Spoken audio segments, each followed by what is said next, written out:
வணக்கம் மக்களே. நம்ம கஞ்சக்கருப்பு அண்ணா கூட இருக்கேன். அவர் நடித்த படம் சுப்பிரமணியபுரம், ரொம்ப ஃபேமஸான படம். ஸோ அது நான் என் ஸ்டூடெண்ட் லைஃப்பில் பார்த்து ரசித்தது உண்டு. அந்த படம் சீனை அண்ணா முன்னாடி பெர்ஃபார்ம் பண்ண போகிறோம். நானும் அவரும் சேர்ந்து நடிக்க போகிறோம். எல்லாரும் பாருங்கள். இப்போ வந்து நான் ஜெய் அண்ணா கேரக்டர் பண்ண போகிறேன். பொம்பளை முன்னாடி உயிர் பிச்சு கேட்க வச்சு பரமா அவனை போட்டு அவனு பரமா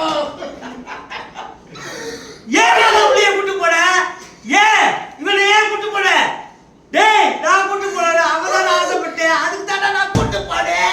துளசியை பார்க்கணும்னு கேட்டாங்க, அதுக்கு தானே நான் கூட்டு போனேன். உயிர் பயத்தை காட்டணும் பரமா, உயிர் பயத்தை காட்டணும். அவங்கள போடாம கொடுக்குறாங்க பரமா. பொம்பளை தான் உயிர் பிச்சு கேட்க வச்சுட்டாங்க பரமா. டேய், கிளம்புங்கடா, போவோம். காசி ஆயுதத்தை ரெடி பண்ற பாப்போம். அப்பல சூப்பர்